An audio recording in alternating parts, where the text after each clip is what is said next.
औज़ुबिल्लाहि मिनश्शैतानिर्रजीम बिस्मिल्लाहिर्रहमानिर्रहीम अल्लाहुम्मा सल्लि अला सय्यिदिना मुहम्मदिन व अला आलि सय्यिदिना मुहम्मदिन व बारिक वसल्लिम वसल्ली अलैहि। अस्सलाम वालेकुम माय यूट्यूब फैमिली, कैसे हैं आप सब लोग? ठीक ठाक हैं, खैरियत से हैं? उम्मीद करती हूँ सब लोग ठीक होंगे। अल्लाह पाक आप सबको अपने हिफ्ज़ व अमान में रखे। जी जनाब, तो आज बहुत ही मज़ेदार सीज़न है। जो कच्चे आम हैं, कैरी जिनको हम कहते हैं, उनकी ज़बरदस्त किस्म की खट्टी मीठी चटनी, बिल्कुल जो ब्लेंड की हुई होती है वो नहीं, जो सही बड़े बड़े अच्छे ब्रांड्स की अच्छे बॉक्सिंग पैकिंग में आपको बाज़ार से मिलती है, उस टाइप की बनाना सिखाऊंगी। बहुत मज़ेदार बनती है, बहुत डिफरेंट किस्म की जो है वो चटनियाँ बनती हैं। बिल्कुल आप जिस तरह आम चटनी होती है हवनदस्ते में कूट कर भी बनाते हैं या इनका पेस्ट बना के ब्लेंड करके भी बनाते हैं, लेकिन ये बहुत डिफरेंट है।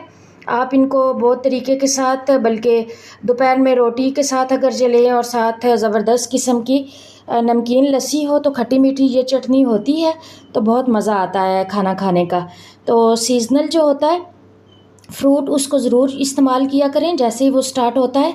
कुछ जगहों पर आपने देखा होगा अच्छे अच्छे जो रेस्टोरेंट है ना, वहाँ सीज़नल चटनीज़ जो हैं वो सर्व की जाती हैं। तो उनमें एक ये भी चटनी है, इसके अंदर जो है वो पीसीस होते हैं, वो बहुत मज़ेदार लगते हैं। तो कैरी को मैंने धो लिया, अच्छे तरीके से साफ़ सुथरा कर लिया।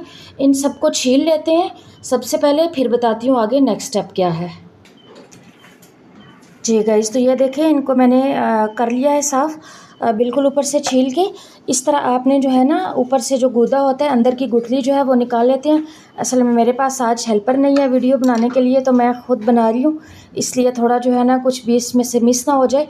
तो ये जो है इसके अंदर की जो गुठली होती है ना सख्त, वो आपने रिमूव कर लेनी है। और बाहर से ये जो होता है इसका आम, ये आपने सारा अच्छे तरीके से बिल्कुल ज़ाया नहीं करना, जितना पॉसिबल हो सके वो उतार लेना है।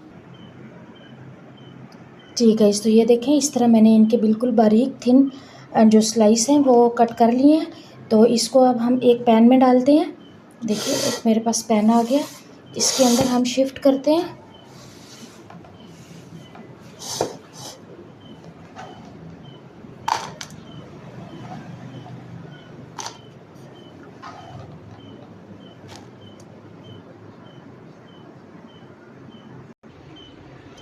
ठीक है, इस तो पैन में मैंने शिफ्ट कर दिए अपनी जो आम है कच्चे, मैंने काट के बारीक बारीक स्लाइस किए हुए थे। इसमें कुछ स्पाइसेस जाएंगे। मेरे पास काला नमक है, आप चाहें तो रेगुलर जो नमक है वो इस्तेमाल कर सकते हैं। इधर मेरे पास आ गई ये हल्दी थोड़ी सी, और चिली फ्लेक्स, धड़ा मिर्चें जिनको हम कहते हैं, साथ हमारे पास आ गई ये इधर काली मिर्च जो है वो भी आप डाल सकते हैं।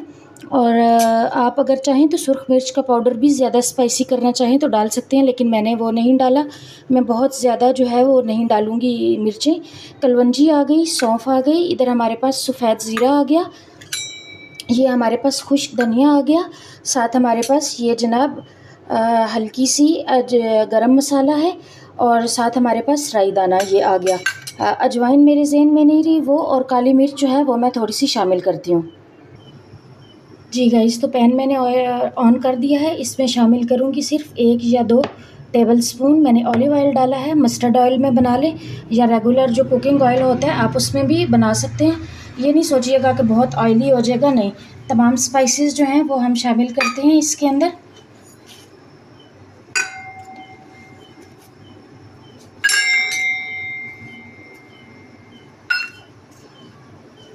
आप चाहें तो चॉप करके लहसुन भी इसके अंदर शामिल कर सकते हैं। हल्का सा ऑयल गर्म हो गया, इसकी अच्छे तरीके से तमाम मसालों के साथ भुनाई कर लेते हैं। ये देखें, ऑयल बिल्कुल भी फील नहीं हो रहा, बस इसलिए मैंने डाला है ताकि ये मेल्ट होके तो नीचे हमारे पैन के साथ चिपके नहीं। 3 से 4 मिनट तक अच्छे तरीके से भून लेते हैं, जब तक कि आम थोड़े सॉफ्ट नहीं हो जाते। जी गाइस, तो अच्छे तरीके से मसालों के साथ आम की भुनाई हो गई है। इसमें हम शामिल करेंगे अब तकरीबन 1 लीटर के करीब, या 2 गिलास या 4 कप, जो भी आपके पास ईजी मेजरमेंट हो। मेरे पास 1 kg कैरी थी, उसको मैंने जो छिलका उतरा है और अंदर से गुठली निकली है, उसके बाद जो इसका पल्प सा वो निकला है, वो इतना बचा है। इसको हम ज़ीरो फ्लेम पे कम से कम 15 मिनट के लिए छोड़ देते हैं, ताकि बहुत ज़बरदस्त हमारे आम के जो पीस हैं, थोड़े हार्ड है ना, ज़ायरा कच्चे हैं, तो इनको थोड़ा टाइम लगेगा। 15 मिनट के लिए मैं इसको कवर करती हूँ। जी गाइस, तो ये देखिए ज़बरदस्त जो हैं वो आम गल चुके हैं। इधर आप जो चाहें तो इस तरह करके ये देखें बिल्कुल मैश हो रहे हैं, टूट रहा है पीस। आप इस तरह हल्का हल्का सा मैश भी कर सकते हैं। ये देखें ज़बरदस्त जो है वो आम हमारे गल चुके हैं। इसका पानी जो है वो हम ड्राई कर लेते हैं। चाहें तो थोड़ा घोटा सा होता है ना जिसके साथ वो साग वगैरह हम घोटते हैं, उसको करके ज़रा सा मैश कर ले, लेकिन बीच में ये पीस जो हैं ये बड़े मज़ेदार लगते हैं। इस सारे पानी को ड्राई करके फिर आपसे मिलते हैं। जी गाइस, तो अब इसमें टाइम आ गया है बिल्कुल चीनी शामिल करने का। 2 कप जो है वो चीनी मैं इसके अंदर शामिल करने जा रही हूँ इस तरह से। ये अभी पानी छोड़ेगी चीनी, ठीक है, और बिल्कुल लिक्विड सा फिर हो जाएगा। हमने इस चीनी वाले पानी को भी ड्राई कर लेना है, थोड़ी सी मेल्ट होती है, फिर मैं आपको दिखाती हूँ कि ये किस तरह फिर लिक्विड सा हो जाता है। जी गाइस, तो ये देखिए चीनी मेल्ट हो गई है हमारी अच्छे तरीके से इस तरह। अब आपने जितना थिक रखना है ना आप उस हिसाब से रख के तो अपना फ्लेम ऑफ कर दीजिएगा। इसको थोड़ा ठंडा होते हैं डिश आउट करते हैं, और इसके अंदर एंड पे ठंडा होने पर एक क्या चीज़ शामिल करती हूँ, वो आपने गरम गरम में नहीं डालनी वरना वो भी पानी छोड़ जाएगी। सिरका सफ़ेद जो है वो 2 चम्मच या 2 लेमन जूस जो हैं वो स्क्वीज़ कर देंगे एंड पे इंशाल्लाह। तो ये बिल्कुल भी हमारी ख़राब नहीं होगी। आप बेशक फ्रिज के बगैर भी कम से कम 3 महीने के लिए इस गर्मी में भी रख सकते हैं। बिल्कुल मैं गारंटी से कहती हूँ, मैं बहुत दफ़ा बनाती हूँ, कभी भी ये ख़राब नहीं हुई। जी गाइस, तो देखिए अल्हम्दुलिल्लाह कितनी ज़बरदस्त जो है वो आम की खट्टी मीठी सी चटनी बनकर रेडी हुई है।